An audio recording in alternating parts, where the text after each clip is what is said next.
بسم الله الرحمن الرحيم ولقد آتينا داود منا فضلا يا جبال أوبي معه والطير وألنا له الحديد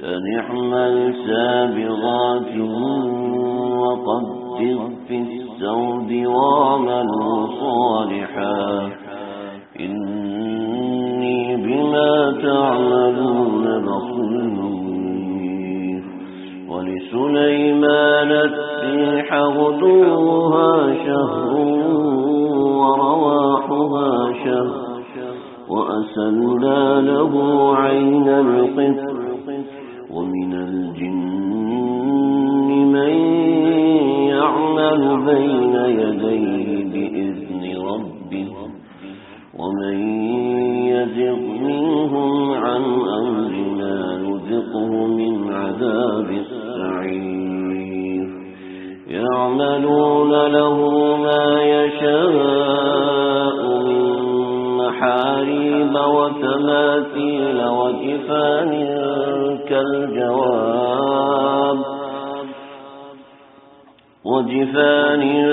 كالجواب وقدور الراسيات اعملوا آل داود شكرا وقليل من عبادي الشكور صدق الله العظيم. انبیاء علیہ السلام کے تذکرے اللہ کو اتنے پسند ہیں کہ اللہ نے قرآن کا حصہ بنایا ہے. اتنے پسندیدہ لوگ ہیں کہ اللہ نے بار بار، ایک بار پھر دوسری بار پھر تیسری وہی قصہ سنایا. یعنی اتنا پسند ہے ایک آدمی کہ بار بار اسی کی بات کی جا رہی ہے اور بار بار اسی کی ایک ہی بات کی جا رہی ہے، کبھی اس انداز سے کبھی اس انداز سے، کبھی کسی طرح کبھی کسی طرح. یعنی جو اللہ پر فدا ہوتے ہیں، اللہ پر اپنی آرزوؤں کو فدا کرتے ہیں، اللہ ان کے تذکرے بھی کرتے ہیں، ان پر لگے ہوئے الزامات بھی ہٹاتے ہیں، ان سے محبت کا اظہار بھی کرتے ہیں اور بتاتے ہیں کہ یہ میرے بندے ہیں، انہ کان عبدا شکورا، اور یہ بندہ الیاس اور الیسع اور ذل کفل اور اسماعیل اور ابراہیم اور فلان یہ میرے بندے. اور اگر تم فَإِنْ آمَنُوا بِمِثْلِ مَا آمَنْتُمْ بِهِ، تم نے ایمان لے کے آنا تو ابراہیم، اسماعیل، یعقوب اور اسحاق کی طرح ایمان لے کر آؤ. یہ اللہ کو اتنے پسند ہے. خالق اور مخلوق میں کیا نسبت ہے، لیکن اللہ کو اپنے بندے اتنے پسند ہیں. کیوں؟ ہمیں کیوں بتا رہے ہیں؟ تاکہ تم ان کی طرح بن کے آؤ. تو ان کی زندگی کا تذکرہ جو اللہ، جن کا ذکر اللہ نے قرآن میں کیا، وہ سب تو نہیں، اس میں سے کچھ چیزیں یہاں ذکر کرنے کی توفیق ہو رہی ہے. اللہ اس سے اپنی بارگاہ میں قبول فرمائے. ہماری زبان تو اس قابل نہیں ہے، لیکن اللہ تعالیٰ ان کے تذکرے کی برکت سے ان الفاظ کو قبول فرما لے، اس بیٹھنے کو قبول فرما لے. آپ حضرات کے آنے کی برکت سے، وقت نکالنے کی برکت سے اللہ تعالیٰ اس قرآن کے درس کو اپنی بارگاہ میں قبول فرمائے. آج جو تذکرہ ہے، جیسے کہ پہلے ہوا حضرت داؤد علیہ السلام کا. حضرت داؤد کی ابتدا وہاں سے ہوئی جب طالوت لشکر لے کے نکلے جالوت کے خلاف. سارا واقعہ میں نے پچھلی مرتبہ ذکر کیا تھا. آج اس واقعے کو چھیڑنے کا ایک مقصد ہے. بات یہ ہے کہ بنی اسرائیل نے بہت سی اسرائیلیات اپنی کتابوں میں ایسے شامل کی ہیں کہ جن بندوں کو اللہ نے مقبول ٹھہرایا ان کو مردود کرایا جائے. حتیٰ کہ حضرت داؤد علیہ السلام کے اوپر بھی کئی اتہام، کئی الزامات ایسے لگائے ہیں جو ایک نبی کی شان کے خلاف ہیں.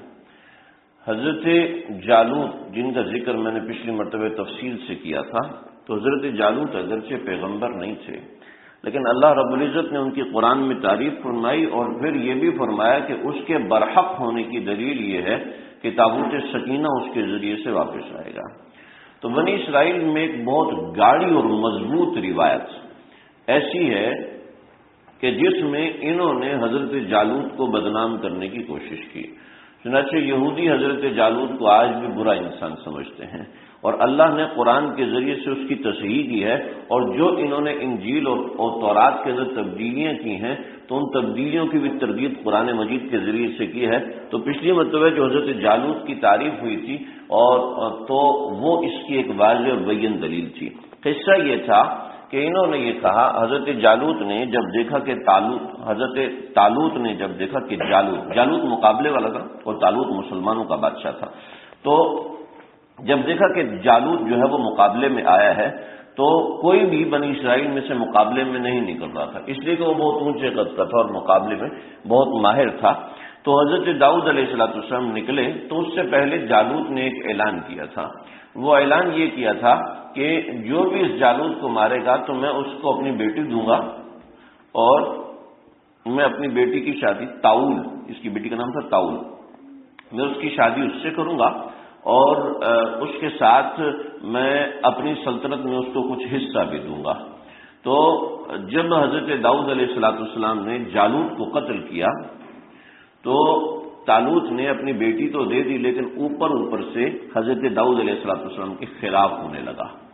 یہ ساری بات اسرائیلی روایات کی ہے جو کہ غلط ہے، کوئی ایسا نہ سمجھے کہ میں ان کے خلاف بات کر رہا ہوں، پہلے بتا دوں کہ غلط ہے کہ جالوت ان کے خلاف ہونے لگے اور طالوت ان کے خلاف ہونے لگے، اور بالآخر طالوت جو ہے وہ جا بجا مصیبتوں میں آنے لگا، بڑی تکلیفوں میں آنے لگا۔ تو اس کو اپنے کیے پر ندامت ہونے لگی کہ میں اپنے ہی فیصلے سے مکر رہا ہوں، اور مصیبتیں اس کے اوپر یہ تھیں کہ اس کی اپنی اولادیں اس کے خلاف ہو گئیں۔ طالوت کی اولادیں اس کے اپنے خلاف ہو گئیں، اس کی بیٹی اس کے خلاف، اس کے بیٹے اس کے خلاف، کہ حضرت داؤد علیہ السلام کی وجاہت ایسی ہوگی، شجاعت ایسی ہوگی، قوت فیصلہ اور دیگر معاملات ایسے برگزیدہ ہوں گے کہ یہ معاملہ ہوا۔ تو حضرت داؤد علیہ السلام کی جب وجاہت بڑھنے لگی تو طالوت جو تھے وہ جلنے لگے، اور جلتے جلتے وہ پریشان ہوئے اور اپنے کیے پر ندامت ہوئی۔ تو بہت سے علماء کے پاس گئے اور سب علماء نے کہا نہ بھی تمہاری توبہ قبول نہیں ہوگی، اس لیے کہ تم نے بدعہدی کی ہے۔ تو وہاں پر ایک بڑھیا کے پاس گئے اور اس بڑھیا سے جا کر کہا کہ میرے ساتھ یہ معاملہ ہوا ہے۔ انہوں نے کہا کہ اب ہم کچھ نہیں کر سکتے، ایسا کرتے ہیں حضرت الیسع علیہ السلام کی قبر پہ جاتے ہیں۔ حضرت الیسع علیہ السلام کی قبر پہ گئے اور وہاں جا کے اللہ کے سامنے معافی کے الفاظ کہے۔ تو حضرت الیسع علیہ السلام اپنی قبر سے باہر نکلے اور قبر سے باہر نکل کے کہا کہ تم ایسا کرو، تمہاری توبہ قبول ہونے کی 2 شرطیں ہیں، اپنی جگہ پر داؤد کو بادشاہ بناؤ اور خود جا کے میدان جہاد میں اس بے جگری سے لڑو کہ شہید ہو جاؤ، زندہ واپس نہ ہو، تو اس طریقے سے تمہاری توبہ قبول ہوگی۔ تو یہ ساری اسرائیلی روایتیں اس لیے ہیں کہ وہ حضرت بنیامین کے خاندان کے کسی شخص کو قبول کرنے کو تیار نہیں ہیں، تو اس وجہ سے انہوں نے اس طرح کی ریشہ دامانیاں کی۔ انہوں نے انبیاء علیہ السلام کو نہیں چھوڑا تو طالوت تو پھر بھی نبی نہیں تھے۔ تو اللہ رب العزت نے ان کی صفائی قرآن مجید میں پیش کر دی کہ طالوت بسطۃ فی العلم والجسم تھا، یعنی وہ علم کے اعتبار سے بھی پکا تھا اور جسمانی اعتبار سے بھی پکا تھا کہ اس کی وجاہت کا بھی کوئی مقابلہ نہ کر سکتا تھا اور اس کے علم کا بھی مقابلہ نہیں کر سکتا تھے۔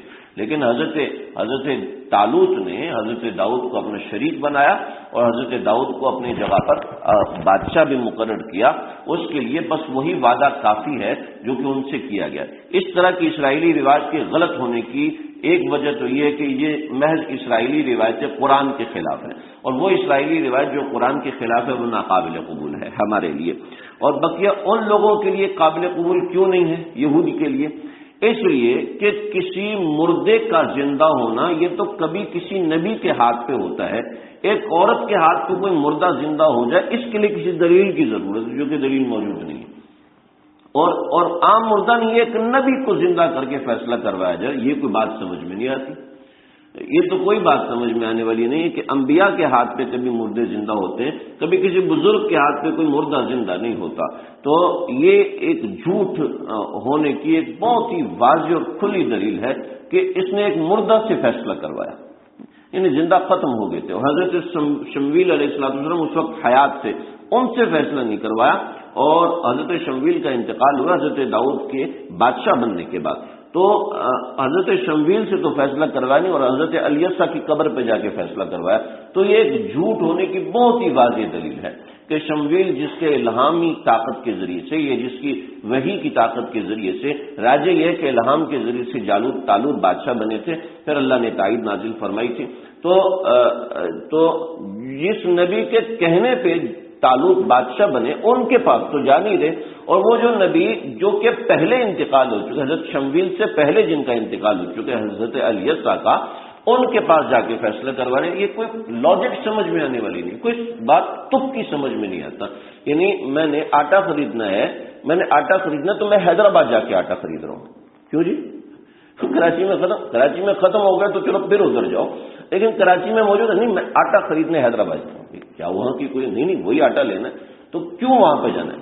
کوئی دلیل ہونی چاہیے، کوئی پیچھے وجہ ہونی چاہیے، اور یہاں پہ کوئی وجہ نہیں ہے. ایک نبی موجود ہے اور یہ کہہ رہا نہیں میں اس مردہ نبی کے پاس جاؤں گا. تو اس لیے یہ بالکل سر پیر کے بغیر بات ہے. حضرت طالوت اپنی جگہ درست آدمی تھے، اور انہوں نے جس حد تک کام نبھایا وہ نبھایا، اور اس کی دلیل بھی قرآن مجید کے ذریعے سے ہے کہ تابوت سکینہ آیا تھا. تفصیلی واقعہ میں ذکر کر چکا ہوں. تابوت سکینہ کا کیا ہوا، کسی نے سوال کیا تھا، تو اللہ ان کو جزائے خیر. تابوت سکینہ حضرت داؤد علیہ السلام نے جب بیت المقدس بنایا تو وہاں پہ ہیکل سلیمانی قائم ہے. ہیکل سلیمانی آج جو ہیکل سلیمانی ہے یہ وہ نہیں ہے. حضرت داؤد علیہ السلام نے ہیکل سلیمانی کے مرکز میں وہ تابوت سکینہ رکھوایا تھا، جس میں حضرت موسیٰ کا عصا اور من کا مرتبان اور اس طرح کی چیزیں تھی، اور تورات کے نسخے تھے. تو وہ وہاں رکھوایا، لیکن جب بخت نصر آیا اور بخت نصر نے آ کے حملہ کیا تو اس نے اس تابوت سکینہ کو نیست و نابود کر کے ختم کر دیا، اور آج کل اس کا کوئی صحیح نام و نشان نہیں ہے تابوت سکینہ کا. اور پھر یہ تو بعد میں ہیکل سلیمانی ایک مرتبہ استرنو دوبارہ تعمیر کیا گیا.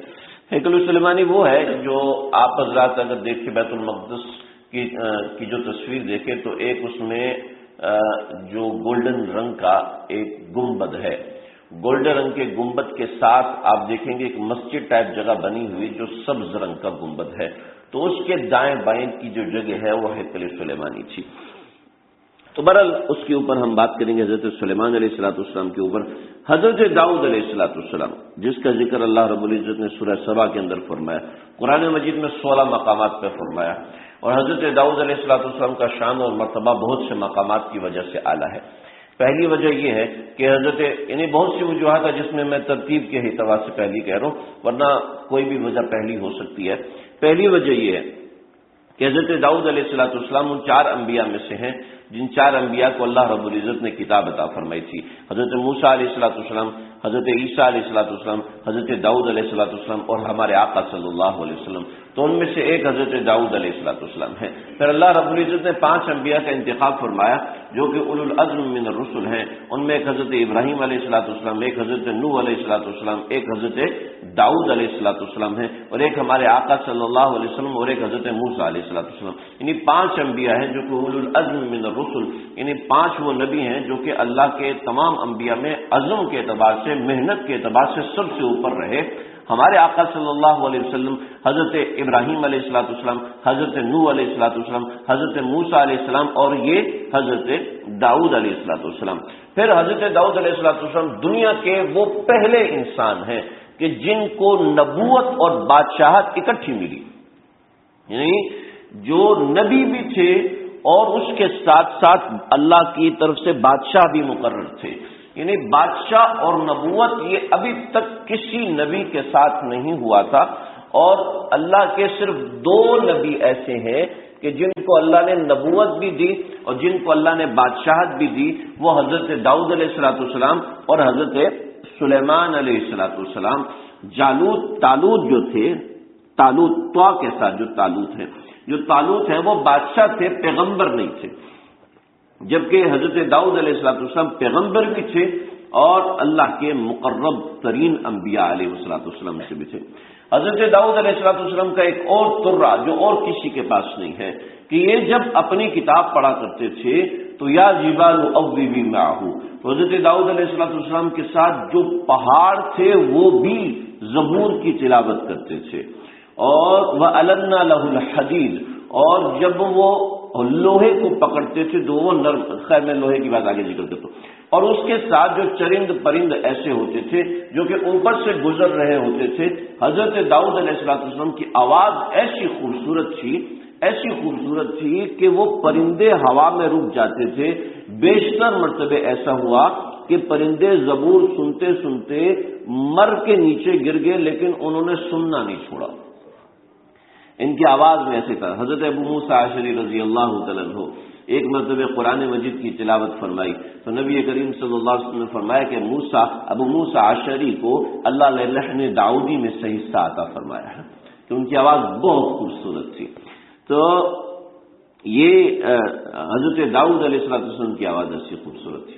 پھر حضرت داؤد علیہ السلام کو ایک اور شان حاصل تھی کہ حضرت داؤد علیہ السلام لوہے کو ہاتھ میں پکڑتے تھے تو لوہا پگھل کے پانی کی طرح ہو جاتا تھا، اور ان کا پیشہ تھا لوہار کا، یہ اپنے ہاتھ سے زرے بنایا کرتے تھے، اور ان کو لوہا پگھلانے کی اور اس کے اوپر ہتھوڑا مارنے کی ضرورت نہیں پڑتی تھی، ہاتھ لگاتے تھے، لوہا پانی ہو جاتا تھا۔ یہ حضرت داؤد علیہ السلام کا ایک کھلا معجزہ تھا۔ پھر روز قیامت جب اللہ رب العزت تمام کے تمام لوگوں کو جمع کریں گے جنت کے اندر، اور جنت کے اندر ایک جمعہ بازار لگے گا۔ حضرت جی اوپر دیکھو نا، نیچے کہاں سے دیکھ رہے ہو، اوپر دیکھو، میرے کو دیکھو۔ حضرت داؤد علیہ السلام جب سب لوگوں کو جمع کریں گے، اللہ کرے میں اور آپ بھی ان میں شامل ہوں، اور پتہ نہیں وہ کیسا اسٹیڈیم ہوگا ہے جس میں اللہ خود تشریف لائیں گے اور اپنی زیارت کروائیں گے، اور کیسا منظر ہوگا کہ ساری دنیا کے جو لوگ کامیاب ہیں وہ سب وہاں پر ہوں گے، اور ہر شخص ہی وی آئی پی سیٹ پہ ہوگا، جی ہر شخص ہی وی آئی پی سیٹ پہ ہوگا، اس کے ساتھ اس کے حشم اور قدم ہوں گے۔ کوئی دور بیٹھا ہوا ہے تو اس کو بھی ایسا ہی نظر آئے گا جیسے کوئی قریب بیٹھا ہوا ہے، ٹھیک ہے، اس کو بھی ویسا ہی دکھائی دے گا جیسے کوئی سامنے بیٹھا ہوا ہے، جیسے کوئی پیچھے بیٹھا ہوا بالکل ایسے دیکھے گا جیسے بالکل سامنے بیٹھا ہوا ہے۔ ہر کوئی وی آئی پی سیٹوں پہ بیٹھا ہوگا، اور اللہ رب العزت وہاں پر جب بلائیں گے تو ایسا فرمائیں گے کہ جاؤ پہلے ایک جمعہ بازار سے ہو کے آؤ۔ وہاں جمعہ بازار میں اللہ رب العزت چہرے تقسیم کر رہے ہوں گے، اور وہاں پر ہر طرح کا چہرہ، ہر طرح کا جسم، جیسے آج لباس رکھا ہوتا ہے نا، ہر طرح کا لباس، ہر طرح کا میک اپ، تو اللہ کہیں گے جس طرح کا چہرہ، جسم، جو وجاہت جیسی چاہیے، اور یہ آج تو 6 فٹ کا ہے نا، تو اس کو کتنا سجائیں گے، اور وہ ہوگا 160 فٹ کا، جی اس کو کتنا سجانا ہے وہ آپ سوچ سکتے ہیں، اور اللہ سجائیں گے 1 سیکنڈ کے اندر کہ میں ایسا ہو جاؤں ویسا ہو جائے گا، ٹھیک ہے، نہیں میں ایسا ہو جاؤں ویسا ہو جائے گا، میں ایسا ہو جاؤں ایسا ہو جائے گا، میں ایسی ہو جاؤں ایسی ہو جائے گی۔ پھر اللہ ان کو شراب پلائیں گے تاکہ وہ جو چیز ملے گی نا وہ جنت کی طاقت کے اندر بھی برداشت نہیں ہو سکے گی، ایسی زبردست چیز ہوگی۔ اور اس محفل کا آغاز جو ہوگا وہ حضرت داؤد علیہ السلام کی تلاوت سے ہوگا۔ حضرت داؤد علیہ السلام سورہ رحمان کی تلاوت فرمائیں گے۔ اللہ، جنت سب سے پہلے جب لوگ آئیں گے تو وہاں ایک ردھم بج رہا ہوگا، جس کو ہم موسیقی تو نہیں کہہ سکتے لیکن ایک ردھم بج رہا ہوگا جو وہاں کی حوریں استقبال کے لیے، لوگوں کے استقبال کے لیے بجائیں گی، اور درختوں سے ساز کی آوازیں آ رہی ہوں گی، اور ہر طرح کے دھن نکل رہے ہوں گے، اور ایسے دھن ہوں گے حدیث میں آتا ہے اگر دنیا میں کسی کو سنائے تو 70 سال تک سنتا رہے، اس کو ہوش ہی نہیں آئے گا، 70 سال سنتا رہے اس کو۔ آپ کو مزے کا قصہ سناتا ہوں، میرے ساتھ پچھلے ہفتے ہوا۔ میں مسجد میں بیٹھا ہوں نماز کے انتظار میں، مسجد کے ساتھ کمرہ ہے، نماز کے انتظار میں بیٹھا ہوں، کتاب دیکھ رہا ہوں، دیکھ وہ اتنی زبردست بات بحث شروع ہوئی تو میں اس کو دیکھنا شروع ہوا، اور دیکھتے ہوئے دیکھا کہ نماز کھڑے ہوئے 5 منٹ ہو چکے، میں مسجد کے ساتھ کمرے میں بیٹھا ہوں، یہ آوازیں کہاں سے آ رہی ہے، تکبیر کہاں سے آ رہی ہے، ابھی تو اذان بھی نہیں ہوئی ہے کہ اذان کا جواب میں نے خود دیا ہے۔ پتہ ہی نہیں چلا. پتہ ہے حالانکہ نماز سے 5 منٹ پہلے 10 منٹ پہلے میں مسجد میں بیٹھا تھا, وہ ایسی بحث دیکھنا شروع ہوئی, پتہ ہی نہیں چلا 20-25 منٹ گزر گئے. تو اس سے اگلے دن میں نے موبائل میں الارم 3-4 دن الارم لگا کے رکھے کہ ایسا نہ میں پھر گم ہو جاؤں تو پتہ ہی نہ چلے نماز دیکھنے سے. تو 2-3 دن تو صحیح بہترین مسجد میں بیٹھ کے پڑھتا رہا. پھر اپنے کمرے میں آ کے مسجد میں کوئی آ جاتا ہے, کوئی بیٹھ جاتا ہے, وہ نہیں رہتی, دھیان نہیں رہتا. تو اب یہ میں اس پہ سوچ رہا تھا کہ یہ 20 منٹ گزرنے کا مجھے پتہ ہی نہیں چلا. کبھی اٹھتا ہوں نماز کے لیے جانا ہے, نماز پڑھانی ہے, ظاہر بات پڑھنی ایک الگ بات ہے, تو پڑھانا ایک ذمہ داری ہوتی ہے بندے کو, پہلے سے پہلے سے پہنچتا ہے, تیاری کرتا ہے, کپڑے تبدیل کرنے ہوتے ہیں, اور نماز کے لیے الگ کپڑے, اور یہ ہر چیز ہوتی, تو خوشبو لگانی, وہ سب کام کرنا ہے.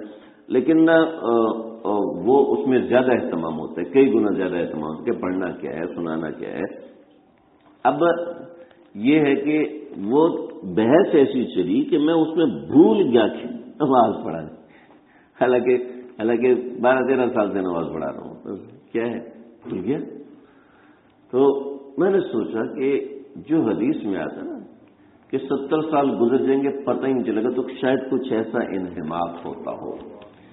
ایسا انہماک کبھی کبھی آپ لوگوں کے ساتھ بھی ایسا ہوا ہوگا کہ سوئے ہیں, سو کے اٹھے, یار تھوڑی کروٹ بدلو, پتہ چلا صبح ہو گئی ہے. ہوا ہے کبھی آپ لوگوں کے ساتھ؟ میرے ساتھ تو ہوا ہے, مجھے بہت برا لگا. یہ کیا طریقہ ہے, پتہ ہی نہیں چلا صبح ہو گئی. میرے ساتھ 3-4 دفعہ ہوا ہے. تو ایسا ہو جاتا ہے کہ کبھی انسان سوتا ہے پتہ ہی نہیں چلتا. لیکن عام طور پر آپ جب رات کو 12-1 بجے سوتے ہیں اور صبح جب 6 بجے آنکھ کھلتی تو پتہ چلتا ہے آپ 6 گھنٹے پڑے رہے ہیں, پتہ چلتا ہے. انہماک ہوتا ہے نیند کے اندر. اور جو بیمار ہوتا ہے کبھی کھانسی کرتا ہے, کبھی ناک صاف کرتا ہے, کبھی پیشاب کرتا ہے اٹھ کے, تو اس کو نیند میں سکون نہیں ملتا. وہ سکون کی دوائی کھا کے سونے کی کوشش کرتا ہے نا, ایسے ہی ہوتا ہے نا. تو اب مسئلہ یہ ہے, ہمیں دنیا میں اللہ نے مثال دی. دیکھو 6 گھنٹے تمہاری 1 کروڑ میں گزر جاتے ہیں, چلو 2 کروڑوں میں گزر جاتے ہیں, وہاں 70 برس گزر جائیں گے پتہ ہی نہیں چلے گا. جی اس میں لذت ہے, اس میں مزہ ہے. پھر حضرت داؤد علیہ السلام, تو حضرت داؤد علیہ السلام کو یہ شرف بھی حاصل ہے. پھر اس کے بعد ہمارے آقا صلی اللہ علیہ وسلم تشریف لائیں گے اور آپ تلاوت فرمائیں گے. روایتوں میں نہیں کہ کون سی جگہ پڑھیں گے. پھر اللہ رب العزت خود قرآن کی تلاوت فرمائیں گے اور سورۃ الانعام کی تلاوت فرمائیں گے. اللہ اکبر. حدیث میں آتا ہے جب یہ سورت نازل ہوئی تھی تو نبی کریم صلی اللہ علیہ وسلم نے دیکھا کہ اس سورت کو جبریل لا رہے ہیں, لیکن زمین پر اس سورت کے استقبال کے لیے 70,000 فرشتے موجود تھے. یہ سورت نازل ہو رہی ہے, سورۃ الانعام. اللہ اکبر. تو حضرت داؤد علیہ السلام کو یہ شرف بھی حاصل ہے. حضرت داؤد علیہ السلام کے بارے میں کچھ لوگوں کی رائے ایسے ہے کہ حضرت داؤد علیہ السلام جو تورات پڑھتے تھے اس کے ساتھ پہاڑ حرکت کرتے تھے اور پرندے بھی تسبیح کرتے تھے. یا جبال اوبی معه والطير, اے پہاڑوں تم بھی ان کے ساتھ پڑھو. تو یہ ایسے ہے جیسے آپ مائک کا ایکو سسٹم کھولو تو آپ کو آواز ڈبل آتی ہے, ٹھیک ہے. اسی طریقے سے آپ کسی پہاڑی علاقے میں جا کے او کرو نا تو آپ کی آواز دوبارہ واپس آتی ہے. ایسی کسی گنبد نما عمارت کے اندر آ جا کے آواز لگاؤ تو آواز واپس ٹکرا کے آتی ہے. تو اس کا معنی یہ ہے, اس کا معنی یہ ہے. اور کل یسبح بحمدہ, ہر پرند ہر چرند وہ اللہ کی تسبیح کرتا ہے. تو حضرت داؤد علیہ السلام کے ساتھ طیر بھی تسبیح کرتے تھے. یہ کچھ اس قسم کے لوگوں نے جو انبیاء علیہ السلام کو ویسا مانتے نہیں ہیں, تو ایسے لوگوں نے تعویل کی ہے. یہ غلط بات ہے, بے انتہا غلط بات ہے. اس لیے کہ انبیاء علیہ السلام کو اللہ رب العزت نے جو مقام دیا, جو رتبہ دیا, جو ایک مرتبت اور ایک شان دی ہے, وہ سب سے مختلف ہے. ورنہ پہاڑ تو ہر وقت اللہ کی تسبیح کر رہا ہے. حدیث میں آتا ہے کہ درخت کی جب شاخ ٹوٹ کے گر جاتی ہے تو وہ اس وقت ٹوٹ کے گرتی ہے جب وہ ذکر کرنا بند کر دیتی ہے۔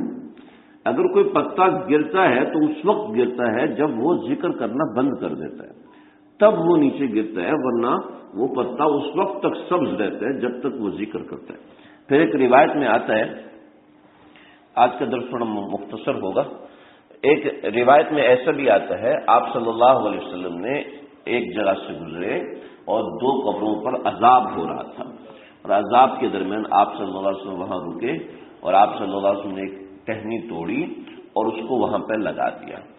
فرمایا کہ ان کو اس وقت تک عذاب نہیں ہوگا جب تک یہ ٹہنی سبز ہے، اور تشریح اس کی یہ ہے کہ ٹہنی جب تک سبز رہتی ہے اس وقت تک وہ ذکر کرتی رہتی ہے، جب وہ ذکر کرنی بند کرتی ہے تو وہ خشک ہو جاتی ہے، تو یہ جب تک ذکر کرتی رہے گی تو یہ سبز رہے گی۔ چنانچہ ایک صحابی، صرف ایک صحابی نے اس کا اتباع کیا، فرمایا کہ جب میرا انتقال ہو تو میری قبر کے اوپر ایک ٹہنی لگا دینا، اور کسی جمہور صحابہ میں سے کسی نے اس کو نہیں پکڑا، لیکن ہمارے کچھ لوگ ہیں ماشاءاللہ وہ کہتے ہیں جی چونکہ ٹہنی لگائی تھی تو ہم پھول لگا دیتے ہیں، کیونکہ ان کے مردے کو بھی عذاب ہو رہا ہوتا ہے ان کے خیال میں، ان کے مردے کو عذاب ہو رہا ہوتا ہے ان کے خیال میں، لہذا یہ جب تک پتیاں لگی رہیں گی تو اس کو عذاب نہیں ہوگا۔ ایسا نہیں ہے، ایسا بالکل نہیں ہے۔ اللہ کے نبی کو، اللہ کے نبی کے ہاتھ کی برکت تھی، اور اللہ کے نبی صلی اللہ علیہ وسلم ایک عورت مسجد نبی صلی اللہ علیہ وسلم میں جھاڑو پھیرا کرتی تھی، تو ایک رات اس کا انتقال ہو گیا، تو آپ صلی اللہ علیہ وسلم کو اس نے کہا کہ نہیں بتانا، آپ صلی اللہ علیہ وسلم رات کو نکلیں گے تو ایسا نہ ہو کہ یہودی حملہ کر دیں۔ چنانچہ آپ صلی اللہ علیہ وسلم نے صبح پوچھا بھی وہ بڑھیا کہاں ہے، وہ عورت کہاں ہے جو جھاڑو لگایا کرتی تھی؟ تو کہا یا رسول اللہ اس کا رات انتقال ہو گیا اور اس نے منع کیا تھا اللہ کے نبی کو تکلیف ہوگی، تو ہم نے اس کو دفن کر دیا۔ آپ نے فرمایا مجھے اس کی قبر پر لے چلو، چنانچہ آپ قبر پر گئے اور آپ نے اس کی قبر پر جا کے دوبارہ جنازہ پڑھی قبر کے اوپر۔ تو اس سے امت کو مسئلہ بھی سکھایا کہ جو ایسا عزیز ہے جو کہ ولی ہے، اس کے اجازت کے بغیر اگر جنازہ پڑھ دی تو دوبارہ جنازہ پڑھ سکتے ہیں، اگر اس کی غیر موجودگی میں جنازہ ہوگی تو وہ جنازہ دوبارہ پڑھ سکتے ہیں، ورنہ ایک میت پر دو جنازے نہیں ہوتے۔ تو یہ ایک مسئلہ بتا دیا۔ تو صحابہ نے پوچھا سر یہ کیا، آپ نے قبر پر جنازہ پڑھا؟ تو آپ نے فرمایا کہ مسئلہ یہ ہے کہ میں جب تک قبرستان میں نماز پڑھوں گا مردوں کو عذاب نہیں ہوگا، ان سے عذاب روک لیا جائے گا۔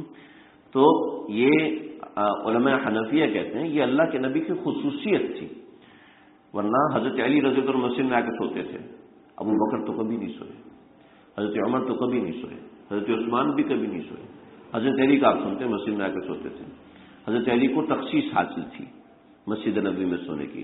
ریشم کا کپڑا پہننا مردوں پر حرام ہے نا، لیکن حضرت عبد الرحمن بن عوف کو اجازت ہے تم ریشم کا کپڑا پہنو۔ حضرت عبد الرحمن بن عوف کی کھال کے اندر کچھ مسئلہ تھا، کھال کے اندر کوئی تکلیف تھی، تو حضرت عبد الرحمن بن عوف کو آپ نے فرمایا تم ریشم کا کپڑا پہنو، چنانچہ باہر سے ریشم کا کپڑا آتا تھا، حضرت عبد الرحمن بن عوف پہنا کرتے تھے۔ مرد کو ٹخنا چھپانا حرام ہے نا، حرام۔ سیدنا ابو بکر صدیق ٹخنا نہیں چھپاتے تھے، ٹخنا نہیں کھولتے تھے، ٹخنا چھپا رہتا تھا، اس لیے کہ ان کے کولے کی ہڈی بہت نرم تھی، اور نرم ہونے کی وجہ سے اظہار بار بار نیچے آ جاتا تھا۔ تو آپ نے فرمایا تمہیں اجازت ہے تم گناہگار نہیں ہوگے۔ اور اس کے ساتھ دوسرے صحابہ نے پوچھا یا رسول اللہ میری بھی پنڈلی ابو بکر کی طرح سوکھی ہوئی ہے، تو یا رسول اللہ کیا میں بھی ایسا کر سکتا ہوں؟ آپ نے فرمایا نا نا نا نا نا نا نا، مرض تیری طرف سے، مرض اللہ کی طرف سے ہے، اور جو ٹکنا نیچے کرے گا وہ تیری طرف سے، تو تجھے عذاب ہوگا، خبردار نیچے نہ کرنا۔ تو اس سے سمجھ میں آیا کہ بہت سے معاملات میں خصوصیت تھی، اور اس خصوصیت کو جمہور امت مانتی ہے، جمہور امت مانتی ہے۔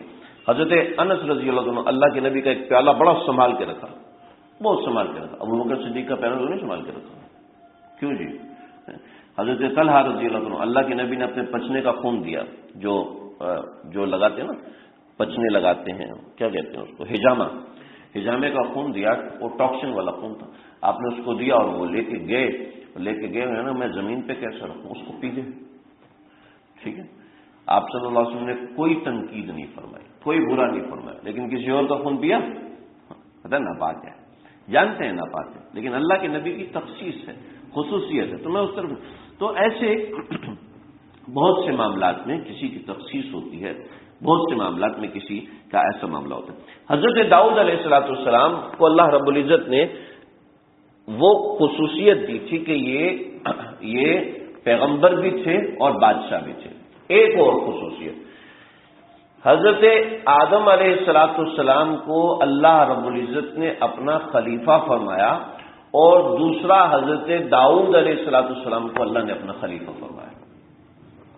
اس کے علاوہ کسی نبی کے لیے اللہ رب العزت نے خلیفہ کا لفظ استعمال نہیں فرمایا، سمجھ؟ اچھا یہ بات پوری کر دوں، بات رہ گئی۔ اللہ رب العزت نے پہاڑوں کو اور پرندوں کے لیے فرمایا اب بھی میں آؤں، کہ یہ دونوں ان کے ساتھ پڑھتے ہیں، تو یہ تو ویسے ہی کر رہے ہوتے ہیں، پہاڑ تو ویسے ہی کر رہے ہوتے ہیں، اور پرندے ویسے بھی تسبیح پڑھ رہے ہوتے ہیں۔ کل ان کا جعلم صلاۃ و تسبیحا، ہر پرندہ ہر جانور جانتا ہے کہ میری تسبیح کیا ہے، جانور جانتا ہے، شیر جانتا ہے، کچھوا جانتا ہے، مچھلی جانتی ہے، اور کوا جانتا ہے، مینا جانتی ہے، ہر چیز جانتی ہے میری تسبیح کیا ہے۔ تو جب ہر چیز جانتی ہے تو حضرت داؤد علیہ السلام کی تخصیص کیوں کی؟ اس لیے کہ ان کے ساتھ خاص معاملہ تھا، ان کے ساتھ یہ تسبیح ایسے پڑھتے تھے کہ دوسروں کو آواز سنائی دیتی تھی، اور اس کو بعض گشت سے تعبیر کرنا، اس کا مطلب ہے آپ اس نبی کو وہ مقام دینے کو تیار نہیں ہے جو مقام اللہ رب العزت نے دیا ہے۔ لہذا یہ حضرت داؤد علیہ السلام کا معاملہ تھا۔ ایک قصہ حضرت داؤد علیہ السلام کا بڑا مشہور ہے، اور اس کو لوگوں نے ایسا تعبیر کیا ہے کہ ہمارے بھی کچھ لوگوں نے اس قصے کو نقل کیا ہے، لیکن وہ قصہ ایسا نہیں ہے کہ اس کو نقل کیا جائے۔ لیکن چونکہ آپ اگر پاکستان سے باہر جائیں گے تو بہت سے ملحدین اور ہندو قسم کے لوگ جنہوں نے ہماری دین کو پڑھا ہوتا ہے، وہ آپ سے ایسے ایسے سوال کریں کہ آپ گھوم جائیں گے۔ میں نے ایک زمانے تک مناظرہ پڑھا ہے، ایک زمانے تک مناظرہ، یعنی جو تقابل ادیان ہے، ریلیجیس کمپٹیشن ہے، کمپٹیٹو ریلیجن، میں نے اس کو پڑھا ہے۔ مجھ سے ایک یہودی پتہ نہیں ترکی سے، اس نے مجھ سے کچھ ایسے سوالات کیے کہ میں پریشان ہو گیا۔ یہ پریشان نہیں ہو گیا کہ یہ امت کو گمراہ کریں، یہ پریشان ہو گیا اس کو سمجھاؤں کیسے؟ نہیں، میرے پاس الفاظ نہیں تھے اس کو سمجھانے کے۔ جس طریقے سے ان کی ٹون ہے، جس طریقے سے ان کی معلومات ہے، ایک ایک چیز پر ایسی گندی نظر رکھے ہوئی ہے، یعنی آپ کو اگر میں دیکھوں، اگر میں کسی شریف آدمی کو کہوں عقبہ بھائی سے مجھ سے خامیاں نکالو، ٹھیک ہے ٹھیک ہے، اور میں نے کہا نکالنی ہے خامیاں، تو وہ ابھی آپ کے اندر سے 100 کہیں گے، 200 کہیں گے، 300 کہیں گے، نکال کے دے دے گا، کوئی مسئلہ نہیں ہے۔ کیوں؟ یہ ہنستا ہے تو اس کے دانت نظر آتے ہیں، یہ آٹا گوندتا ہے تو ہل رہا ہوتا ہے ہوتا ہے نا ایسے ہی، آپ کو سمجھ سکتے ہیں، میں نے جنس تبدیل کر دی۔ خامیاں نکالنا کوئی مشکل کام نہیں ہے، چنانچہ وہ ایسی چیزوں کو نشانہ بناتے ہیں کہ ہمارے کئی مسلمان بالآخر آخر میں اس یہودی نے میری تقریباً اس سے 38 منٹ بات ہوئی، بالآخر اس یہودی نے کہا کہ بچ گئے تم، میں کئیوں کو سیدھا کر چکا ہوں، تمہارے کئی مسلمانوں کو سیدھا کر چکا ہوں، تم بچ گئے، یہ شکر ہے میں نے اس کو بتایا نہیں، میں مولوی نہیں تو شروع میں فون کاٹ دیتا۔ تو میں تو اس کو ویسے ہی اس کی میری بات ہوئی، اور اس نے کہا مسلمان کیا ہوتا؟ ان کے ہاں جو ہے رادیکل اسلام، ہمارے یہاں جیسے ہے نا یہ صوفی لوگ ہیں، مولوی لوگ ہیں، تو ان کے یہاں رادیکل اسلام قسم کے کوئی مسلمان ہے، کہتے ہیں یہ کیسے مسلمان ہے جو قرآن پڑھانے پہ پیسے لیتے ہیں؟ یہ بات ہے، یعنی آپ اس ٹون سے جب آپ بات کریں گے تو آپ سامنے والے کو کیا سمجھائیں گے؟ تمہارا نبی ہوا ہے جس نے 6 سال کی بچی سے شادی کر لی، نعوذ باللہ من ذالک۔ جب اس ٹون سے بات کرے گا تو مسلمان پاگل ہو جائے گا۔ خیر بات میں نے ایک کر دی تو آپ کا جواب بھی دیتا ہوں۔ میں نے کہا دیکھو سمجھو میری بات، پہلی تو آپ کی معلومات غلط ہے۔ حضرت عائشہ صدیقہ کی شادی 6 برس کی عمر میں نہیں، 9 برس کی عمر میں ہوئی، ٹھیک ہے، نکاح پہلے ہوا تھا۔ اور دوسری بات یہ ہے کہ اما عائشہ صدیقہ رضی اللہ عنہ کا والد ابو بکر صدیق، ان کو تو کوئی اعتراض نہیں تھا، آپ کو کیوں اعتراض ہے؟ ان کی ماں ام رومان، ان کو بھی کوئی اعتراض نہیں تھا، تو آپ کو کیوں اعتراض ہے؟ ان کو کوئی تکلیف نہیں، خود اماں عائشہ کو کوئی تکلیف نہیں، زندگی بھر ایک لفظ شکوے کا نہیں بولا، اور آپ کو تکلیف ہو رہی۔ میں نے کہا سم تھنگ مسنگ ہے، اس کا مطلب ہے آپ کی معلومات میں، آپ کی معلومات میں کچھ چیزیں مس ہے، کچھ پیس آف انفارمیشن آپ کو ہے نہیں، جس کی وجہ سے آپ ایسی بات کر رہے ہیں جو کسی نے بھی نہیں کی۔ یعنی آج اس کو 1400 سال گزر چکے ہیں، 1200-1300 سال تک کسی نے اعتراض نہیں کیا، کسی ایک بندے نے اعتراض نہیں کیا۔ اگر اتنے یہودیوں نے کتابیں لکھی اور اسلام کا بیڑا غرق کیا ہے، انہوں نے اسلام کا بیڑا غرق کیا، لیکن 1200-1300 سال تک کسی کو اعتراض نہیں ہوا۔ انہوں نے حضرت معاویہ کے خلاف کتابیں لکھی ہیں، انہوں نے حضرت علی کے خلاف کتابیں لکھی ہیں، یعنی وہ فرقوں کے اوپر کتابیں لکھی ہیں جن کے ہمیں آپ کو نام بھی نہیں آتے، ٹھیک ہے؟ یعنی سبائیہ کے اوپر، سبائیہ کے 7 فرقے، اس 7 فرقوں کے 7 کتابیں لکھی اس بندے، ایک یہودی، تقریباً 108 سے زائد کتابیں اس نے مسلمانوں پہ لکھی اور مسلمانوں کا بیڑا غرق کیا۔ آپ کیا سمجھتے ہیں یہ ہمارے فائدے کے لیے کر رہے ہیں؟ اوہو، تو میں نے کہا اس کا مطلب ہے کچھ چیز آپ میں مسنگ ہے، وہ اس کو بھی پتا تھی، وہ تو ہمیں گمراہ کرنے کے لیے یہ سب کر رہے ہیں۔ میں نے کہا اور میں نے کہا کیا مسنگ ہے؟ میں نے کہا مسنگ یہ ہے کہ سیدنا عائشہ صدیقہ رضی اللہ عنہ کو اللہ نے خاص طور پہ اللہ کے نبی کے لیے پیدا فرمایا تھا، اور جب 9 سال کی عمر میں سیدنا عائشہ صدیقہ کی رخصتی ہوئی ہے تو آپ کا ڈیل ڈور 18 سال کی بچیوں جیسا تھا، ٹھیک ہے؟ 18 سال کی بچیوں جیسا تھا، ایک بات۔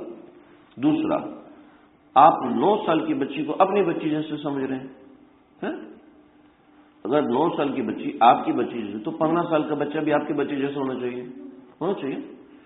تو آپ کا بچہ تو بازار سے جا کے سامان نہیں لا سکتا، وہ 15 سال کا محمد بن قاسم سعودی عرب سے یہاں لشکر لے کے آ گیا، اس نے کیسے کیا؟ میں نے کہا کلچرل ڈفرنس کی وجہ سے بہت سے معاملات ہو جاتے ہیں۔ میں نے کہا مکے میں میرے ایک دوست ہیں ڈاکٹر خالد ماشاءاللہ، ان کا بیٹا ہے 3 سال کا، ٹھیک ہے؟ اور یہ جو یہ نا اس کے جتنا لگتا ہے، تو مجھے 3 سال ہے، حیران رہ گیا۔ وہاں کی خوراک ایسی ہے، وہاں کی آب و ہوا ایسی ہے، وہاں معاملات ہی ایسے ہیں کہ گروتھ زیادہ ہوتی ہے، جلدی گروتھ ہوتی ہے۔ تو یہ معاملات ہیں۔ ان کے 6 مہینے کی بچی تھی، 6 مہینے کی بچی لگتی تھی 2 سال کی بچی، کہا یہ دودھ پییں جی، ابھی تک دودھ پیتی ہیں، اتنی بڑی ہو کے دودھ پیتی، 6 مہینے کی بچی، کیا کہیں گے آپ؟ تو ارے چلو اس کو چھوڑو، یہ تو میرا تجربہ ہو سکتا ہے غلط بھی ہو۔ محمد بن قاسم 16 سال کی عمر میں لشکر سمندر سے پار لے کے آ گیا، جا کے ذرا منوڑا سے آگے 2 گھنٹے جا کے دکھائیں، الٹیاں کر سیدھے نہ ہو جائے تو پھر گئے نا۔ محمد بن قاسم 16 سال کی عمر میں سمندر پار کر کے یہاں یہ جو آپ کے ڈھابے جی ہے، یہاں سے نکل کے وہ قلعہ بھی آج موجود ہے، وہاں آپ ادھر جائیں، جس کو دیبل کہتے ہیں، تو ڈھابے جی بن گیا۔ تو یہ دیبل میں اترے تھے محمد بن قاسم، یہاں سے لے کے اور اس نے تباہی مچا دی راجہ دہر کی فوج کے اندر۔ تو یہ کیا کیا؟ وہ 16 سال کا تھا، 16 سال کا تھا، چلے 16 سال کا تمہارا کوئی بندہ مار دیتا نا اس کو، وہ بچہ تھا، کاکا تھا تو مر جاتا نا۔ اس نے تو سارا فتح کرتے کرتے ملتان چلا گیا، فتح کرتے کرتے ملتان چلا گیا، 19 سال کی عمر میں شہید ہو گیا، ختم ہو گیا، معاملہ ہی ختم ہو گیا۔ اور یہ کیا 19 سال کا بچہ آج تو ہمارے میٹرک پاس کر کے کہتے دعا کرو ڈرائیونگ لائسنس بن جائے، سمجھ رہے؟ تو وہ تو بیچارہ اتنے پریشان ہو رہے تھے، اور یہ پوری فوج کو ڈرائیو کر کے لے آیا ایک سمندر کے اندر سے گھوم کے، جہاں بڑے بڑے لوگ بہگ جاتے ہیں۔ تو کیا تھا؟ اس کا مطلب ہے آپ ان کا کلچر نہیں جانتے۔ جب آپ ایک قوم کا کلچر نہیں جانتے تو آپ کیسے کہہ سکتے ہیں کہ ان کے کلچر میں یہ چیز گالی ہے، ان کے کلچر میں یہ چیز بری ہے؟ ان کے کلچر میں یہ چیز بری ہے ہی نہیں۔ دوسرا، اسلامی کلچر یہ کہتا ہے کہ جب بچی شادی کے قابل ہو تو اس کی شادی کرو، اس کے لیے بالغ ہونے کی شرط کوئی نہیں ہے۔ یا جب بچی شادی کے قابل ہے، سمجھدار، تو اس کا رشتہ طے کر دو جب وہ شادی کے قابل ہے۔ چنانچہ اگر کسی بچی کے 10 برس کی عمر میں رشتہ طے کر دیا جائے تو کیا رشتہ نہیں ہوتا؟ ہو جاتا، منگنی ہو جاتی، رشتہ ہو جاتا ہے۔ پھر آگے ہمارے ملک کا قانون ہے، ملک کا قانون ہے اس عمر سے پہلے شادی نہیں کر سکتے، ہم اس قانون کے پابند ہیں کہ وہ قانون ہم نے فالو کرنا ہے۔ اور آج کل کی 10 سال کی بچی ظاہر بات اس قابل نہیں ہوتی کہ وہ گھر سنبھالے۔ آج کل تو 20 سال کی بچی بھی کہتی ہے کہ میں تو ابھی کاکی ہوں، منی ہوں، میں تو دودھ پیتی ہوں، تو وہ اس قابل نہیں ہوتی، چاہے باہر اس کے 50 دوست بیٹھے ہو۔ لیکن ظاہر بات ہے ہمارے معاشرے میں یہ نہیں ہے، ہمارا معاشرہ اس چیز کی وہ ہمارا معاشرہ انگریز کے پیچھے چل رہا ہے۔ تو یہ معاملات ہیں، میں کہاں سے کہاں نکل گیا۔ تو جو یہ ہمارے نبی صلی اللہ علیہ وسلم کو نہیں چھوڑتے، تو انہوں نے حضرت داؤد علیہ السلام کے بارے میں بھی ایسی باتیں کی، اور یہ یہودی حضرت داؤد کو پیغمبر نہیں مانتے، بادشاہ مانتے ہیں، اور اسی بنیاد پر قرآن مجید میں اللہ رب العزت نے قصہ نقل کیا۔ اس کی شروع میں نے ابتدائی تمہید کے طور پر چند باتیں ذکر کر دی۔ وہ قصہ یہ ہے کہ حضرت کیسے بتاؤں، حضرت داؤد علیہ السلام گھر کی چھت پہ تھے، اور ہمسائے میں ایک عورت گھر کے باہر تالاب میں نہا رہی تھی۔ حضرت داؤد نے اس کو دیکھ لیا، زبردستی اس کو بلایا اور اپنی بیوی بنا لیا۔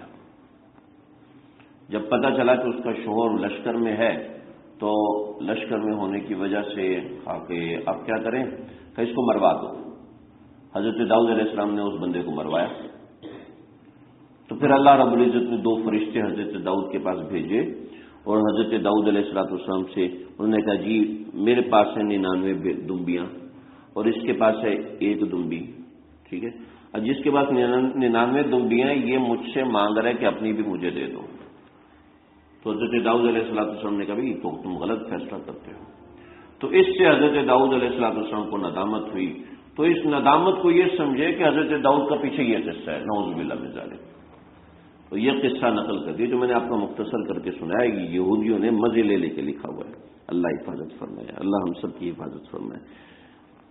مسئلہ یہ نہیں ہے، مسئلہ اس کے پیچھے یہ تھا کہ حضرت داؤد علیہ السلام سے ایک ایسا معاملہ ہوا تھا جو ان کی شان کے مطابق نہیں تھا، اور وہ یہ تھا کہ حضرت داؤد علیہ السلام نے اپنے لیے کچھ وقت مقرر کیا تھا کہ جس میں چونکہ بادشاہ ہے، بادشاہ کے سامنے ہر وقت مظلوم رہتے ہیں، وقت مشکلات میں لوگ رہتے ہیں، اور میں ایک چھوٹا سا مولوی ہوں، ٹھیک ہے، مجھ سے کچھ لوگ رجوع کرتے ہیں۔ میں نے کہا ہوا کہ بھائی میں عشاء کے بعد مغرب کے بعد میں فون نہیں اٹھاؤں گا، برائے مہربانی، ناراض نہیں ہونا، میں نہیں اٹھاؤں گا، اور پھر بھی آ جاتے ہیں تو میں نظر انداز کرتا ہوں یا کبھی دیکھتا ہوں ایمرجنسی تو اٹھا لیتا ہوں، ٹھیک ہے۔ تو یعنی کہ میں ایک چھوٹا سا مولوی ہوں، تو میرا یہ حال ہے کہ میں کہتا ہوں عصر مغرب عشاء کے بعد بھائی میں فون نہیں اٹھاؤں گا، دن میں رابطہ کر لیا کرو۔ ہمارے اکابرین بھی ایسے کرتے، ہمارے حضرت بھی ایسے کرتے، بھائی میں فون نہیں اٹھاتا یہ نمبر کر لو، ٹھیک ہے۔ ہمیں ایک چھوٹے لوگ ہیں، تو ایک نبی ہے اور ایک بادشاہ ہے، اس کا کیا مقام ہوگا؟ تو انہوں نے اپنے لیے ایک وقت رکھا، بھائی یہ وقت میرا اور اللہ کا خاص ہے، میرا اور اللہ کا خاص وقت ہے، اس میں کسی کا فیصلہ نہیں کروں گا۔ چنانچہ دروازے بند، سب بند، اب میں اور اللہ بس، اور کوئی بھی نہیں۔ اور جس کو خلوت کی عبادت کی لذت آتی ہے نا، وہ سمجھ سکتا ہے کہ یہ کیا ہوتا ہے۔ حضرت داؤد علیہ السلام خلوت میں عبادت کر رہے تھے، تو اس وقت کوئی مکھی پر نہیں مار سکتی، اور یہ 2 بندے آئے، اس کے پیچھے یہ سچویشن تھی۔ اور حضرت داؤد علیہ السلام کو تنبیہ کرنی مقصود تھی کہ یہ جو آپ بادشاہت کر رہے ہو، یہ جو آپ لوگوں سے فیصلے کر رہے ہو، یہ جو آپ لوگوں کی خدمت کر رہے ہو، یہ بھی اسی عبادت کی طرح جو آپ تنہائی میں کر رہے ہیں۔ تو یہ تنبیہ کرنا مقصود تھا کہ آپ اس کو یہ نہ سمجھے کہ یہ عبادت زیادہ مقرب ہے اور وہ عبادت کم ہے، وہ عبادت بھی اسی عبادت کی طرح ہے۔ سمجھ رہے میری بات؟ تو یہ تنبیہ کرنا مقصود تھی۔ اگر یہ تنبیہ کرنا مقصود نہ ہوتا تو آگے ہی اللہ نے فرمایا یا داؤد انا جعلناک خلیفۃ فی الارض، ہم نے آپ کو زمین میں خلیفہ بنایا ہے، لہذا آپ خلیفہ والے کام کریں، آپ صوفیوں والے کام نہ کریں، آپ عابدوں والے کام نہ کریں، آپ خلیفہ والے کام کریں، نیک ذمہ دار شخص کا کام کریں، اور ذمہ دار شخص دوسروں سے ہٹ کے اور اپنی عبادت میں اس طرح لگ جائے کہ بالکل غافل ہو جائے ہر چیز سے، ایسا نہ کرو۔ یہ امت کو ایک تنبیہ کرنا مقصود تھی، امت کو ایک چیز سکھانا مقصود تھی۔ اس کو آپ ہمارے حالات سے مت جوڑیے گا، ہمارے اکابرین کے حالات سے مت جوڑیے گا، وہ نبی تھے، پیغمبر تھے اور بادشاہ تھے، ان کے معاملات اور تو یہ تنبیہ کرنا مقصود تھی۔ اور اس کے پیچھے بہت سی چیزیں، میں نے آپ کو صرف چند 1-2 چیزیں بتائیں۔ حضرت داؤد علیہ السلام کے بیٹے پیدا ہوئے حضرت سلیمان علیہ السلام، اس میں بے شمار چیزیں ہیں جس پر ہم گھنٹوں بات کر سکتے ہیں، گھنٹوں بات کر سکتے ہیں، لیکن میں چند 1 دلائل انشاءاللہ دوں گا اگلی مرتبہ، یہ جو میں نے ذکر کیا کہ 99 اور 1 اور یہ اس حوالے سے میں انشاءاللہ کچھ بات کروں گا، وہ آیت سامنے رکھ کے اس حوالے سے بات کروں گا۔ اس کے بعد حضرت سلیمان، جو ہم نے آج آیات پڑھی سورہ سبا کی، تو اس میں حضرت سلیمان علیہ السلام کا ذکر ہے۔ حضرت سلیمان علیہ السلام حضرت داؤد علیہ السلام کے بیٹے تھے۔ یہ وہ دوسرے انسان ہیں کہ جن کو اللہ نے نبوت بھی دی اور پیغمبری بھی دی اور اس کے ساتھ بادشاہت بھی دی۔ حضرت سلیمان علیہ السلام نے جو فیصلے کیے وہ بڑے دلچسپ اور بہت مزیدار اور بہت عجیب قسم کے تھے۔ حضرت سلیمان علیہ السلام کی چونٹی سے ملاقات ہونا، حضرت سلیمان علیہ السلام کا تخت اڑنا، حضرت سلیمان علیہ السلام کا ملکہ سبا ملکہ بلقیس سے بات ہونا، اس کے ساتھ مقابلے ہونا، تو انشاءاللہ اس کا ذکر ہوگا۔ انشاءاللہ آئندہ اس کا ذکر کریں گے۔ اللہ تعالیٰ مجھے آپ کو ہم سب کو سمجھنے کی اور عمل کرنے کی توفیق عطا فرمائے۔ اپنے اس پیارے پیغمبر، اپنے پیارے انبیاء علیہ السلام کے تذکرے کو اللہ اپنی بارگاہ میں شرف قبولیت سے نوازے۔ وآخر دعوانا الحمد للہ رب العالمین۔ بسم اللہ الرحمن الرحیم۔ اللهم ربنا تقبل منا انك انت السميع العليم وتب علينا انك انت التواب الرحيم فرغ علينا صبرا وثبت اقدامنا وانصرنا على القوم الكافرين حينا ربنا بالسلام وادخلنا دار السلام تبارک ربنا وتعالیت یا ذو الجلال والاکرام۔ اللہ جو کہا ہے سنا ہے، کہنے والا سننے والے، ہم سب محتاج ہیں۔ اللہ ہم سب کی بگڑی بنا دیجیے۔ اے اللہ تیرے پیارے پیغمبر، تیرے اولو العزم پیغمبر، تیرے وہ رسول جن کو تو نے بادشاہت دی، جن کو تو نے پیغمبری دی، جن کو تو نے کتاب دی، اے اللہ ان کا مبارک تذکرہ ہوا، ان کے تذکرے کو ہمارے حق میں قبول فرمائیے، ان کی خدمت میں ہمارا نام پہنچا دیجیے کہ ہم گندوں نے ان کے ذکر سے فیض حاصل کیا ہے۔ ان کی دعائیں ہمارے حق میں قبول فرمائیے، ان کی دعائیں ہمارے حق میں قبول فرمائیے۔ اے اللہ ان مبارک تذکروں کی برکتیں ہم سب کو، ہمارے اس پورے محلے کو، اس گھر کو جہاں ہو رہا ہے، وہاں جہاں خواتین سن رہی ہے اور وہ لوگ جو اپنے اپنے گھروں میں سن رہے ہیں، اے اللہ اے اللہ اے اللہ اس تذکرے کو، اے اللہ اس تذکرے کو کی برکات کو ان کا بھی حصہ بنا دیجیے۔ اے اللہ اس کو ہمارے گناہوں کی معافی کا ذریعہ بنائیے، اس کو ہماری غفلت سے دوری کا ذریعہ بنائیے، اس کو ہمارے رزق کی کشادگی کا ذریعہ بنائیے، اس کو ہماری معیشت کی بحالی کا ذریعہ بنائیے، اس کو ہماری تکلیفوں کا تدارک بنائیے، اس کو ہمارے امراض کی شفا بنائیے۔ اے اللہ اس کو ہمارے مسائل کا حل بنا دیجیے، اس کو ہمارے غموں کو خوشی سے تبدیل کرنے کا ذریعہ بنا دیجیے، اس کو اپنی رضا کا سبب رضا کا ذریعہ بنا دیجیے۔ ہم نے تو ایک بہانہ بنایا ہے تجھے حاصل کرنے کا، تیرے پیاروں کا تذکرہ کرنے کا، کہ اس کے ضمن میں تیرا تذکرہ ہو جائے، کیسا تعلق تیرا ان کے ساتھ تھا، اس میں سے کچھ تلچھٹ ہمیں بھی حاصل ہو جائے، کچھ ایک دو ذرات ہمیں بھی حاصل ہو جائے۔ اے اللہ ہم گندے ہیں، اعتراف کرتے ہیں، اے اللہ ہم کوتاہی والے عمل کرنے والے ہیں، اعتراف کرتے ہیں۔ اے اللہ ہماری معافی کو قبول فرمائیے، ہمارے گناہوں کو معاف فرمائیے، ہماری کوتاہیوں کو معاف فرمائیے۔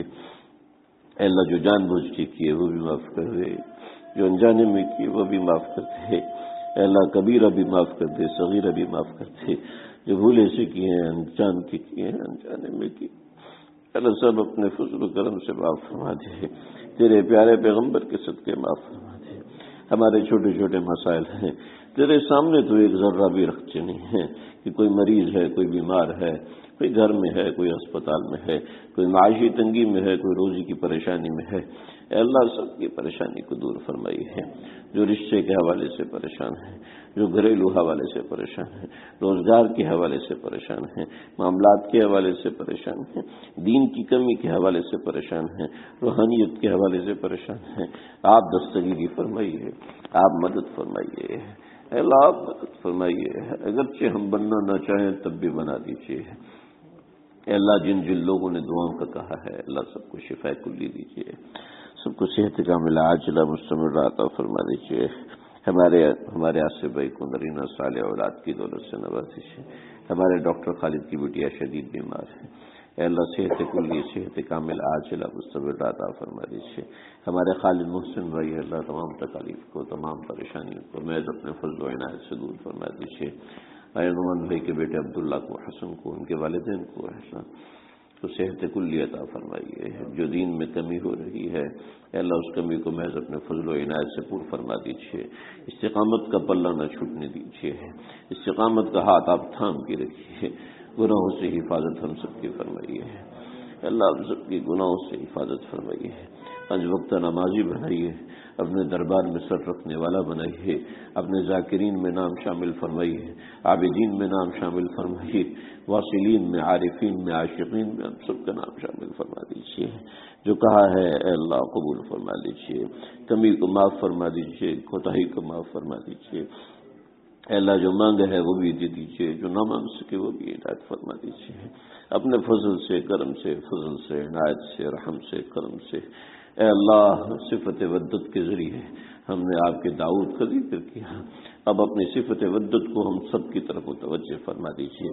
صفت محبت کو ہم سب کی طرف متوجہ فرما دیجیے، صفت غضب اور صفت قہاریت کو ہم سے دور فرمائیے اے اللہ، صفت رحم، صفت کرم، صفت فضل ہم سب کی طرف، صفت مشیت ہم سب کی طرف بول دیجیے اللهم ربنا تقبل منا انك انت السميع العليم وتب علينا انك انت التواب الرحيم وصلى الله تعالى على خير خلقه محمد وآله وصحبه اجمعين۔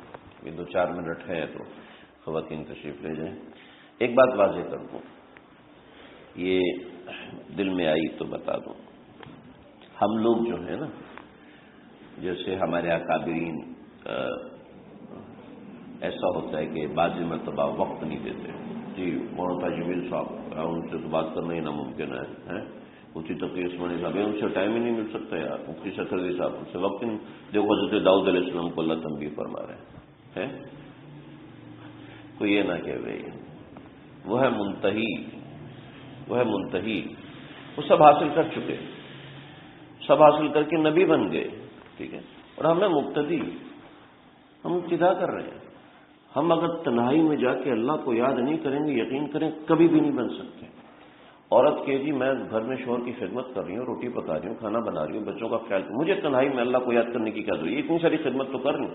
دیکھو حضرت داؤد علیہ السلام خدمت سے پیچھے ہٹ رہے تھے تو اللہ رب العزت نے تنبیہ کر دی، اللہ نے تنبیہ کر، نہیں نہیں نہیں نہیں نہیں، اس کو اپنے اوپر قیاس نہ کریں، ہم کہاں، اور حضرت داؤد کا مرتبہ اور مقام، ان کو جو مرتبہ اور مقام ملنا تھا مل گیا، ان کو جو مرتبہ مقام اللہ نے دینا تھا وہ تو پلیٹ میں رکھ کے عطا کیا ہے، اور ہمیں تو تنہائی میں اللہ کو یاد کرنا اگر نہیں کریں گے تو گئے، سمجھ رہے، ہم عبادت کی حقیقت کو سمجھیں، جو حقیقت عبادت ہے۔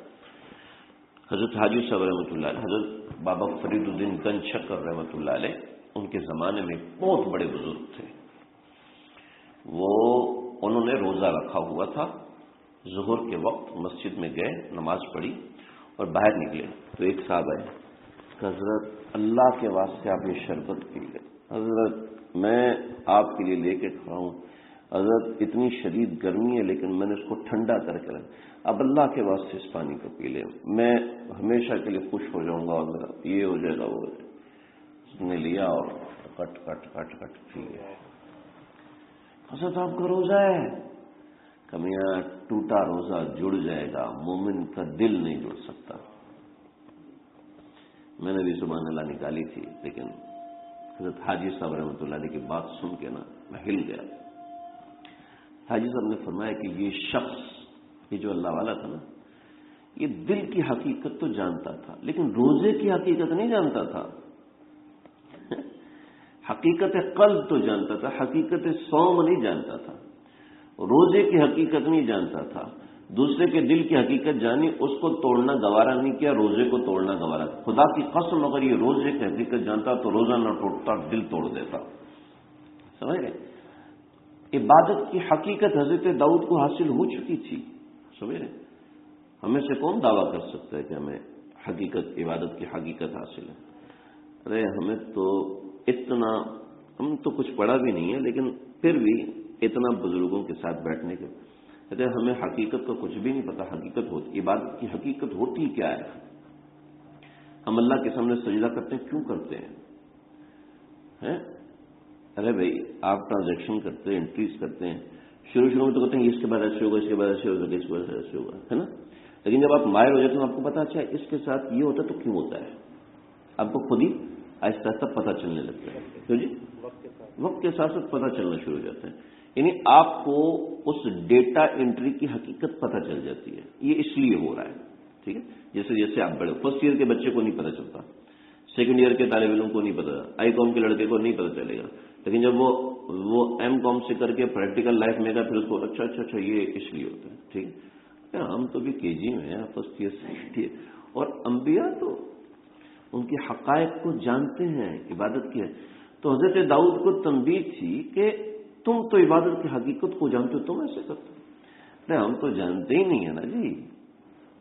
چنانچہ آپ دیکھیں شیخ الاسلام حضرت مفتی تقی عثمانی صاحب رمضان شریف میں صرف مصلی، پورا مہینہ مصلی پر گزارتے ہیں. ان کی اہلیہ کا ہم نے ایک انٹرویو پڑھا تھا، اس میں فرمایا کہ پوری رات مسجد میں مصلی پر گزارتے ہیں. مطلب کیا 70 سال عمر، 70 سال سے اوپر چلا گیا ہوں، اب عبادت نہیں کروں گا تو کب کروں گا. سوچا تھا بڑھاپے میں جا کے کچھ نہ کچھ کر لیں گے، اب بھی یہ چیزیں لگی ہوئی ہیں. تو یہ اس کو سمجھیں، یہ نہ سمجھیں کہ یار یہ علماء جو بڑے اکابر ہیں یہ تو ہمیں وقت ہی نہیں دیتے، تکبر آ گیا ہے، تو داؤد سے بھی بڑے ہو گئے. داؤد سے بڑے ہونے کا سوال ہی پیدا نہیں ہوتا. وہ تو حقیقت سمجھے ہوئے تھے. ہم تو عبادت کا پتہ ہی نہیں ہے نا کہ عبادت ہوتی کیا ہے. بس زیادہ سے زیادہ ہوگا تو بیان کر لیں گے، زیادہ سے زیادہ ہوگا تو درس دے دیں گے.